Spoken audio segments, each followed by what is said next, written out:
যে প্রত্যেকটা বাচ্চারই কিন্তু এই মুহূর্তে তার একটা এইম থাকে।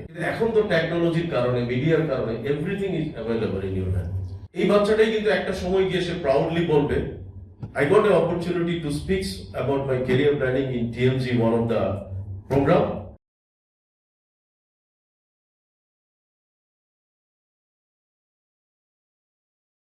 বিসমিল্লাহিররহমানিররহিম। নামটা হচ্ছে টেকনোলজি মিডিয়া গেম, এবং বাচ্চাদেরকে এনকারেজ করার জন্য বা ফ্যামিলি ভ্যালুস তৈরি করার জন্য যে বৃত্তি প্রদান করা হচ্ছে, এটা কিন্তু অন্যভাবে ট্রান্সফার করা যায় কিনা সেটা হচ্ছে যে, কারণ বাচ্চারা তো টেকনোলজি মিডিয়া গিল্ডের মেম্বার, ফ্যামিলির সাথেই সম্পর্কিত সবাই। এখানে সোফা এখন পর্যন্ত বাইরের তেমন কেউ নাই, বাট ভবিষ্যতে যদি এটাকে একটা মডেল তৈরি করা যায়, তাহলে আমার কাছে মনে হয় যে এটা অন্যান্য সংগঠনগুলো সেটা কপি করতে পারে। যেহেতু নামটা টেকনোলজি প্লাস মিডিয়ার পিপল এখানে সম্পর্কিত, সো একটা হলো টেকনোলজি, একটা হচ্ছে মিডিয়া, দুইটা সম্পর্কিত মিলে যদি আমি বলি, তাহলে সেটা কিভাবে করা সম্ভব। প্রথম হচ্ছে যে প্রত্যেকটা বাচ্চারই কিন্তু এই মুহূর্তে তার একটা এইম থাকে। আমরা জানি যে commonly lot of people lot of ওয়েতে বলে আমি এটা হবে এটা হবে। আমি এক সময় ছোট ছিলাম, নিজেও জানি না, বুঝে না বুঝে আকাশে প্লেন দেখে বলেছি পাইলট হবো, তাই না? এবং সেই পাইলট হওয়ার চেষ্টাও করেছি, ব্যর্থ না হলে হয়তো আজকে ব্যবসায়ী হইতাম না। তো কারণ আমি প্রথম জিডি পাইলট হওয়ার জন্য কিন্তু এইচএসসি পাস করে অফকোর্স আইএসসি পর্যন্ত পৌঁছেছিলাম। তো আমার কাছে যেটা মনে হয় যে এখানে যদি এই জায়গায় এটা কম্বিনেশন করা যায়, তার ক্যারিয়ার প্ল্যানিংটা কি, তো সেই ক্যারিয়ার প্ল্যানিংটা কিন্তু টেকনোলজি আর মিডিয়া গিল্ডের কারণে তারা কিন্তু ট্রেনিং গুলো তাদেরকে দিতে হবে। বাচ্চাদেরকে না দিলে তারা কিন্তু জানবে না। তার ওই কমন আমার মধ্যে আকাশে প্লেন উড়া দেখে বলবো যে আমি প্লেন উড়বো। কেউ বলে না যে আমি হ্যারি পটার্স হবো, কেউ মনে করে যে আমি রবিন হুড হবো। তো আলটিমেটলি সে কিন্তু দেখে দেখে যা বুঝে শিখে সেটাই সে হতে চায়।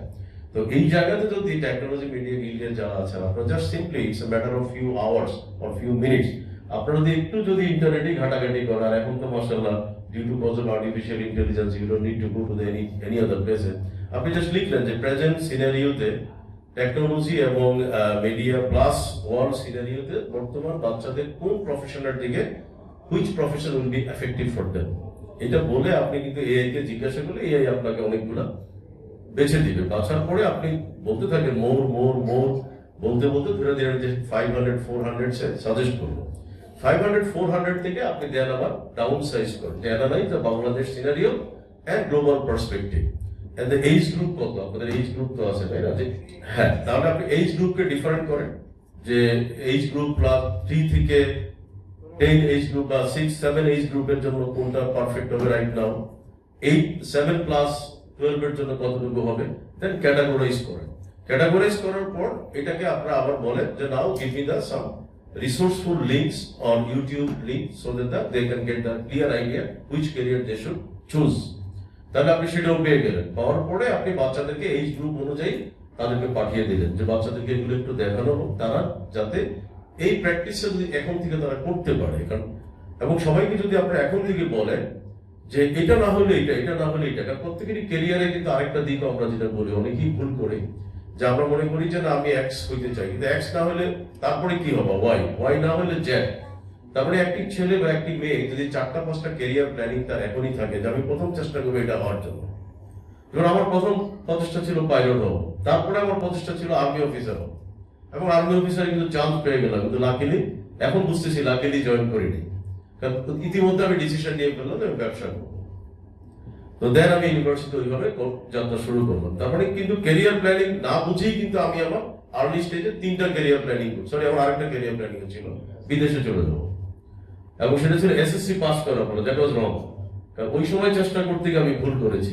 তো এনিওয়ে, যেহেতু ফ্যামিলিতে বড়, কেউ আমাকে সাজেশন দেওয়ার মতো এভাবে ছিল না, কিন্তু এখন তো টেকনোলজির কারণে, মিডিয়ার কারণে everything is available in your hand. তো আমার কাছে মনে হয় যে আমি এই অল্প সময় এত বিস্তারিত বলতে পারবো না। এই ব্যাপারে যদি ফার্দার আমার সাথে টিএমজি টিম কথা বলে, আমি I will love to give you guidance, এবং এটার উপরে একটা ওয়ার্কশপ হইতে পারে, এবং সেখানে বাচ্চাদেরকে ইনভাইট করো। আমি বলবো যে এই বাচ্চাদেরকে ইনভাইট করে if they can give their presentation, ওরা প্রেজেন্ট করলো, বাচ্চারা প্রেজেন্ট করলো যে আমি কেন এই ক্যারিয়ারটা আমি চুজ করছি, এবং আই এম শিওর দ্যাট আমাদের বক্তৃতা থেকে ওদের বক্তব্য শুনতে কিন্তু আমরাও পছন্দ করবো। এবং এটা কিন্তু এই বাচ্চাটাই কিন্তু একটা সময় গিয়ে সে প্রাউডলি বলবে, I got an opportunity to speak about my career planning in TMG, one of the program. and that is the one of the diversified scope for my career, because that give me the confidence to speak in the audience, and that is why I am a great leader in this society. একটা সময় সে কিন্তু বলবে, তো সেই কারণে বলবো যে কারণ আমরা সবসময় বক্তৃতা দিই, আমাদের বক্তৃতা এমনি এমনি আমার মনে হয় যে শোনা যায়, কারণ এখানে তো অনেক মেহেদি এবং অনেক কমন ফেস দেখতে পাচ্ছি, যে বহু ইন্টারভিউ তাদের বদলতে কিন্তু অলরেডি ইউটিউবে আমাদের আছে, সবারই আছে, তাই না? তো এটা আমার একটা ছোট্ট সাজেশন, আমি এর কথা বাড়িতে চাই না, কারণ আমার কাছে মনে হয় আমি লাস্ট আমার একটা বাস্তব উদাহরণ আমি মাঝে মধ্যেই দেই সুযোগ পেলে, এবং আমি মনে হয় যে এই উদাহরণটা অনেকের জন্য কাজে লাগতে পারবে, কারণ আমি কিন্তু খুব মানে স্কুলে পড়া অবস্থা, আমার স্কুল কিন্তু এখন হয়তো প্রমিনেন্ট হচ্ছে, কিন্তু আমি যে সময় পড়াশোনা করছি তখন অত প্রমিনেন্ট ছিল না।